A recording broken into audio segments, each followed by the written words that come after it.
अस्सलाम वालेकुम दोस्तों, ये क्या हाल है फैज़ान, कैसे खैरियत से हैं? अल्हम्दुलिल्लाह माशाल्लाह। फैज़ान आपने बेल्टें भी लगाई हुई हैं, यहाँ अंडर गारमेंट्स वगैरह सॉक्स भी रखे हुए हैं। अभी हम सदर के इलाके में खड़े हुए हैं। फैज़ान ये बताएं अभी सिचुएशन क्या चल रही है मार्केट की? सर अभी तो बहुत ज़्यादा स्लो है, बस यही है अल्लाह का शुक्र है, गुजारा हो रहा है। नहीं, मुझे फैज़ान ये बताओ, जो महंगाई हुई है उसमें क़ुव्वत ख़रीद कम हुई है लोगों की? सब कुछ कम हो गया लोगों का। लोग खा लें या बचा लें या खरीद लें, ये सिस्टम होगा इस टाइम पे। जाहिर सी बात है, खाएंगे तो जिंदा रहेंगे, नहीं खाएंगे तो मर जाएंगे। मरना कोई हल नहीं है इस टाइम पे। जाहिर सी जो आपके जो आगे किए उसको फिर कौन देखेगा? यार आप फैज़ान एक चीज़ ये भी देख रहे हो कि आज ही की खबर आई है कि 9 से 10 बंदे कुचले गए राशन लेते हुए। क्या हमारे शहर का ये हालत हो गई है? सर सब रोशनी ख़त्म कर दिया हमारे शहर की। हुक्मरानों ने अपनी जेबें भरी हैं, हर कोई अपनी जेबें भरता है, कोई सही नहीं है। लोग इमरान खान के पीछे लगे हुए हैं, जो इमरान खान के पीछे लगे हैं वो कौन सा सही है? इमरान खान तो ही गलत। मैं सपोर्टर नहीं हूँ इमरान खान का, मगर इमरान खान गलत है।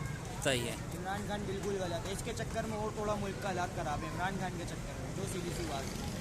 नहीं तो ये हालात क्या हुक्मरान सही कर सकते हैं? ये हुक्मरानों से उम्मीद है आपको? कर सकते हैं मगर करेंगे नहीं ना। सब कुछ सही कर सकते हैं, क्यों नहीं करेंगे? करेंगे नहीं। तुम मुझे बताओ तुम्हारी तालीम माशाल्लाह, पढ़े लिखे रखो, क्या तालीम है? इंटर करा हुआ है। इंटर किए हुए हो, इंटर के बाद तुम आगे क्यों नहीं पढ़ा तुमने? बात वही है ना, बचेगा तो कुछ आगे पढ़ेंगे ना। यानी इसका मतलब है वसाइल नहीं थे, वसाइल ही नहीं है आगे पढ़ने का दिल था तुम्हारा? बिल्कुल था। CSS करने का दिल था, अल्हम्दुलिल्लाह। माशाल्लाह। रिहाइश की तरफ फैज़ान आपकी लाइन्स एरिया में, ये हमारे बच्चे हैं जो कौम का मुस्तकबिल है। क्या एज है आपकी? मेरी ये 20 है। 20। वालिद साहब क्या करते हैं? मेरे वालिद साहब का भी ये स्टॉल है। स्टॉल। मुझे बताओ, जो पहले बचत आती थी पिछले रमज़ान वगैरह में? कुछ भी नहीं है सर, अब कैसे? कुछ भी नहीं है। आप समझें कि पिछली वक्त ऐसा काम होता है 60-80 होता था, तो सर अब 20-10 पे चले गया। 20-10 पे। और प्रॉफिट रेशियो भी, इसका मतलब है पेट्रोल बढ़ने से बहुत रेशियो खत्म हुई है हम लोगों का। पहले प्रॉफिट होता था ना, एक आप 200 रुपये की चीज़ लेके आ रहे हो, आपको आगे 100-150 रुपये बचे हैं। अब आपके पास बचे हैं 30-50 रुपये। अच्छा फैज़ान भाई को मैं बता दूं, यहाँ रेड शूज़ हैं, एट्रियम मॉल के पीछे पैनोरामा सेंटर इनकी शॉप है बेल्टो की, और माशाल्लाह बड़े रीजनेबल प्राइसेस पे दे रहे हैं। फैज़ान आपका मोबाइल नंबर क्या है? 031689302111। आप लोग ऐसे खुददार बंदों के पास, ये सफ़ेद पोश हमारे वो नौजवान हैं जो किसी के आगे हाथ नहीं, खुद मेहनत करते हैं, तो हमें ऐसे लोगों की कदर करनी चाहिए। और जाते वक्त ऐसा क्या पैगाम देना चाहोगे कि महंगाई ख़त्म हो सके? क्या किया जा सकता है? सर पैगाम तो यही दिया जा सकता है, हुक्मरान सही हो जाए, सब कुछ सही हो जाएगा। ये तो सही हो जाए। हुक्मरान सही होते हुए तो नज़र नहीं आ रहे मेरे दोस्त। होंगे भी नहीं है सर, होंगे भी नहीं है। तो हल क्या है?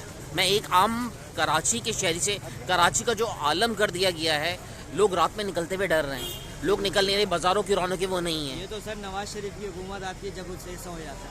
जब नवाज शरीफ की हुकूमत आएगी, लोड शेडिंग भी आपको ज़्यादा मिलेगी कराची में। गैस की किल्लत है, गर्मियों में गैस की किल्लत है। हाँ, आप ये भी देख लें।